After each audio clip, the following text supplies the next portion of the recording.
Banyak orang gemar mengajarkan etika dan kesopanan kepada orang lain, tapi sedikit yang benar-benar memahami maknanya. Pada suatu hari, seorang petapa suci datang dengan niat mulia. Ia ingin menyadarkan Abu Nawas yang dianggapnya tak beretika. Namun ia tak menyangka, pertemuan singkat itu justru akan berakhir dengan pelajaran yang menohok. Bukan untuk Abu Nawas, melainkan untuk dirinya sendiri. Pada suatu hari, datanglah seorang petapa suci yang merasa terpanggil untuk menyadarkan Abu Nawas. Menurutnya, tingkah laku Abu Nawas selama ini tidak mencerminkan manusia yang memiliki etika, moral, dan kesopanan. Ia ingin menunjukkan bahwa ajaran keyakinannya selalu mengedepankan cinta, kasih, dan sikap saling memuliakan sesama. Tujuan utamanya tak lain agar Abu Nawas tertarik dan mengikuti keyakinannya. Maka berangkatlah sang pertapa ke rumah Abu Nawas. Sesampainya di sana, ia langsung mengetuk pintu. Ketika Abu Nawas membukanya, ia terkejut melihat seorang pertapa datang berkunjung. Namun dengan ramah, ia tetap mempersilahkan tamunya masuk. "Ada keperluan apa Tuan datang jauh-jauh ke rumah saya?" tanya Abu Nawas dengan sopan. Dengan terus terang, sang petapa menjawab, "Aku datang untuk mengajarkan kepadamu tentang etika, norma, dan kesopanan dalam bermasyarakat. Dalam agamaku, cinta, kasih, dan memuliakan sesama adalah sebuah kewajiban." Abu Nawas menjawab dengan tenang, "Begini Tuan, meskipun saya seorang muslim, saya tetap menghormati keyakinan Anda. Dan Anda sebagai tamu, Anda tetap saya muliakan." Namun, selama perbincangan berlangsung, sang pertapa tak henti-hentinya mencoba mendoktrin Abu Nawas agar mengikuti ajarannya. Melihat gelagat itu, Abu Nawas pun memutuskan untuk sedikit mengerjainya. Tentu saja dengan cara konyol, khas Abu Nawas. "Bagaimana kalau kita makan dulu?" tawar Abu Nawas. "Oh, itu bagus, saya juga sudah lapar," jawab sang petapa. Abu Nawas kemudian membawa 2 piring kosong dan 1 nampan berisi 2 potong daging, 1 kecil dan 1 besar. Ia menyerahkan 1 piring kosong kepada sang pertapa dan 1 lagi untuk dirinya sendiri. Setelah itu, Abu Nawas mengambil potongan daging kecil dan meletakkannya di piring sang pertapa. Sementara potongan daging besar ia ambil untuk dirinya sendiri. Sang petapa langsung menegur, "Wahai Abu Nawas, itu tidak sopan, itu tidak beretika. Seorang tamu harusnya diberi yang lebih baik." "Berarti caraku salah?" tanya Abu Nawas berpura-pura polos. "Iya Abu Nawas, itulah tujuanku datang kemari, mengajarkanmu bagaimana cara benar dan menghormati tamu," jawab sang pertapa. "Oh, begitu ya," balas Abu Nawas sambil mengembalikan 2 potong daging ke dalam nampan. "Kalau begitu, boleh aku bertanya? Jika kau jadi aku, apa yang kau lakukan?" "Aku akan mengambil kandang yang besar untukmu Abu Nawas," jawab sang pertapa yakin. Abu Nawas pun mengambil daging besar dan menaruhnya di piringnya sendiri. "Lalu, aku akan mengambil daging yang kecil untuk diriku sendiri," lanjut sang pertapa. Abu Nawas pun mengambil daging kecil dan meletakkannya di piring sang pertapa. "Ini, silahkan dimakan," ucap Abu Nawas sambil tersenyum. Sementara sang pertapa hanya mendapatkan daging kecil, Abu Nawas menikmati daging besar di hadapannya. Setelah ia selesai makan, Abu Nawas berkata, "Bukankah hasil akhirnya sama saja dengan yang aku lakukan di awal tadi?" Sang pertapa pun terdiam. Tak lama kemudian, Abu Nawas kembali bertanya, "Tuan, apakah Anda tahu bagaimana tata cara makan yang baik?" "Oh, itu mudah. Pertama, saya akan memanjatkan syukur atas rezeki yang saya terima. Setelah itu, saya makan perlahan dan mengunyah dengan mulut tertutup," jawab sang pertapa dengan yakin. "Itu salah," sahut Abu Nawas tegas. "Kenapa salah? Itu sesuai etika dan norma dalam menghormati makanan," bantah sang pertapa. "Yang kamu lakukan itu hanya adab di permukaan," jelas Abu Nawas. Yang lebih baik dan penting adalah memastikan makanan itu berasal dari jalan yang halal. Bila seorang memakan makanan yang haram, meskipun dengan 1000 adab, tidak ada manfaatnya. Bahkan, makanan haram akan mengotori hati dan membuatnya menjadi hitam. Mendengar penjelasan itu, sang pertapa suci pun terdiam. Ia sadar justru dirinya yang sedang dipermainkan dan diajari. Akhirnya ia pun pamit pulang, meninggalkan rumah Abu Nawas dengan langkah kikuk dan hati penuh pertanyaan.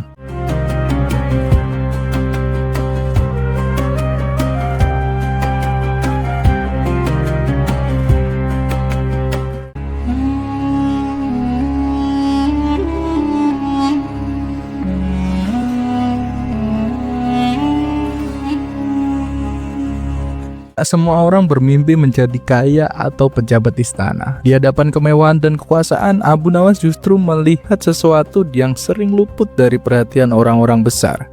Dalam obrolan santai bersama Baginda Raja, satu pertanyaan sederhana merubah menjadi sindiran halus yang membuat sang raja tertawa, sekaligus tersadar. Begini kisah selengkapnya. Di sela-sela waktu senggangnya, Baginda Raja duduk santai bersama Abu Nawas. Ketika mereka sedang asik berbincang kesana kemari, terlintas di benak Baginda Raja sebuah pertanyaan yang selama ini membuatnya penasaran. Abu Nawas, andai kau mau menjadi pejabat istana, hidupmu pasti akan kaya. Apa sih enaknya jadi orang miskin? Tanya Baginda Raja. Dengan enteng Abu Nawas menjawab, Setiap malam saya bisa tidur nyenyak Paduka karena tidak takut kemalingan. Mana ada maling yang mau mencuri di rumah orang miskin. Jawaban spontan itu membuat Baginda Raja tertawa lepas. Sekarang gantian saya yang bertanya Paduka. Apa sih enaknya jadi orang kaya? Tanya Abu Nawas. Tentu saja banyak Abu Nawas. Apapun yang kau inginkan pasti bisa terbeli. Bisa menyuruh orang miskin melakukan sesuatu untuk dikerjakan. Jawab Baginda Raja. Kalau begitu, lanjut Baginda Raja. Apa tak enaknya menjadi orang miskin, wahai Abu Nawas? Banyak Paduka. Orang miskin seperti saya ini seringkali keinginannya tidak tersampaian dan jarang sekali makan hidangan yang enak-enak. Jawab Abu Nawas jujur. Oh, begitu ya. Lalu menurutmu, apakah ada orang yang lebih buruk daripada hidup sebagai orang miskin? Tanya Baginda Raja lagi. Tentu saja ada Paduka. Jawab Abu Nawas dengan tenang. Yaitu hidup sebagai temannya orang miskin. Orang seperti itu tidak punya perasaan karena suka menyuruh seenaknya. Menyadari bahwa perkataan Abu Nawas itu menyindir dirinya, Baginda Raja justru tertawa terpingkal-pingkar. Kurang ajar kamu Abu Nawas. Seloroh Baginda Raja sambil terus tertawa.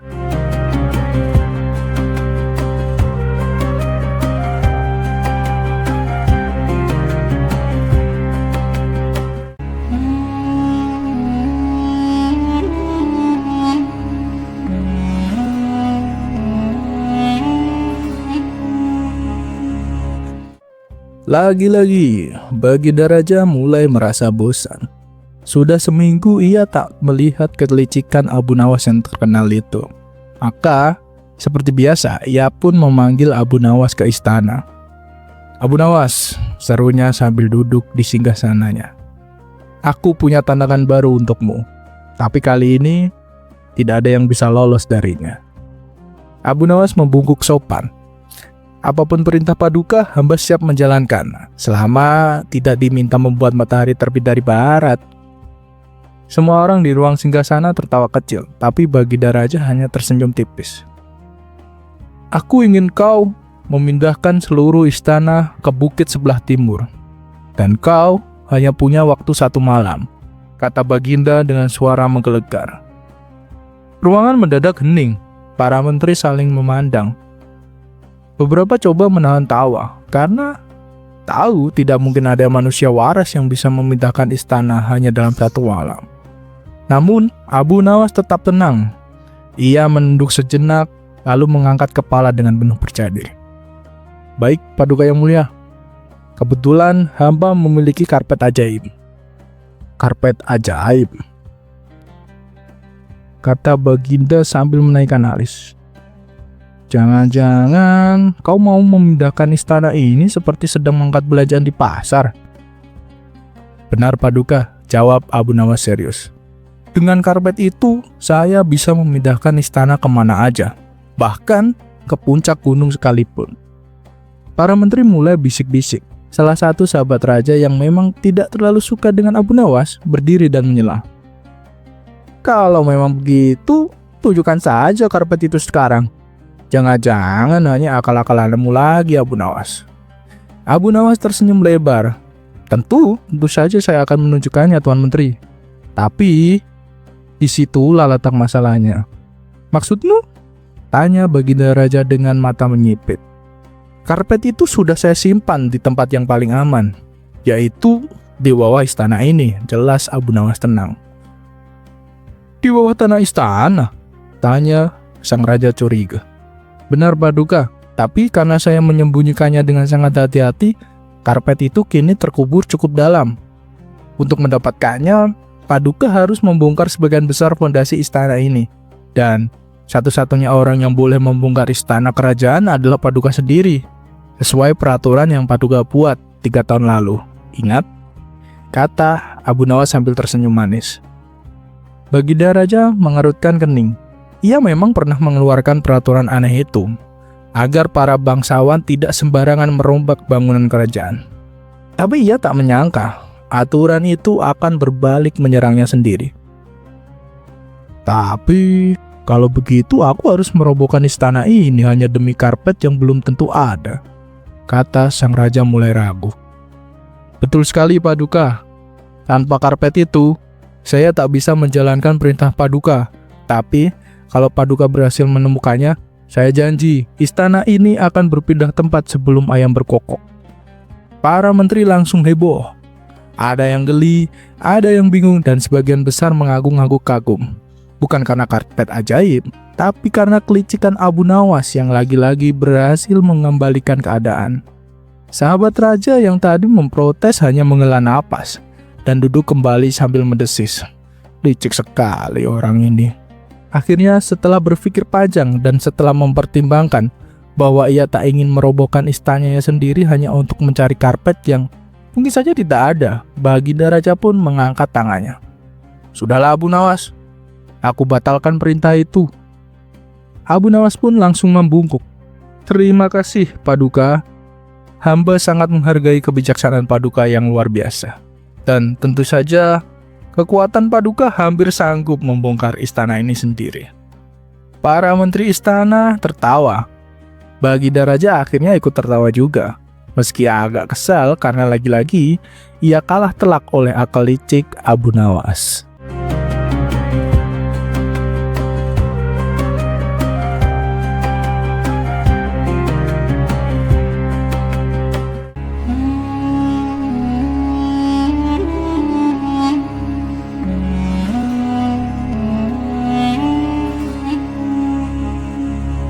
Di suatu sore yang cerah, Abu Nawas terlihat mengendarai kuda pergi menuju warung untuk berkumpul bersama kawan-kawannya. Sesampainya di sana, warung tersebut terlihat ramai, tidak seperti biasanya. Di sebelah tempat duduk kawan-kawan Abu Nawas, ada beberapa anak muda yang juga sedang berkumpul. Abu Nawas pun menghampiri kawan-kawannya dan duduk bersama mereka. Sementara itu, sekumpulan anak muda di sebelah tampak asik mengobrol, diselingi canda dan tawa. Suara obrolan dan tawa mereka yang terdengar keras agak mengganggu Abu Nawas dan kawan-kawannya.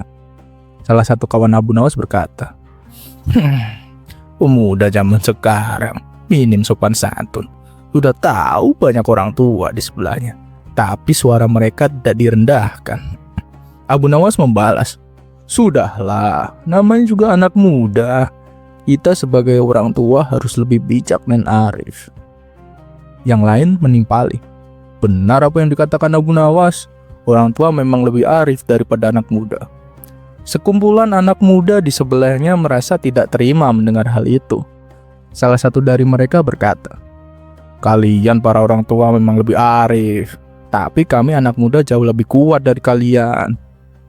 Kawan-kawan Abu Nawas sependapat dengan ucapan si pemuda, tapi Abu Nawas berbeda pendapat. ia sama sekali tidak setuju. Kata siapa? Menurutku tua atau muda sama saja tenaganya. Waktu masih muda sama saja, ketika sudah tua juga. Wahai Pak Tua, coba buktikan ucapanmu, kata salah satu pemuda. Baik, akan aku buktikan. Kau lihat kuda yang kunaiki? Waktu aku masih muda, aku tak kuat mengangkatnya. Dan sekarang, ketika sudah tua, aku masih juga tak kuat, jawab Abu Nawas. Kalau kau tak percaya, coba angkat kuda itu. Pasti tenagamu tidak kuat seperti aku, lanjut Abu Nawas. Mendengar itu, spontan kawan-kawan Abu Nawas tertawa terpinggal-pinggal. Adapun si pemuda berlalu meninggalkan Abu Nawas dengan menahan rasa malu.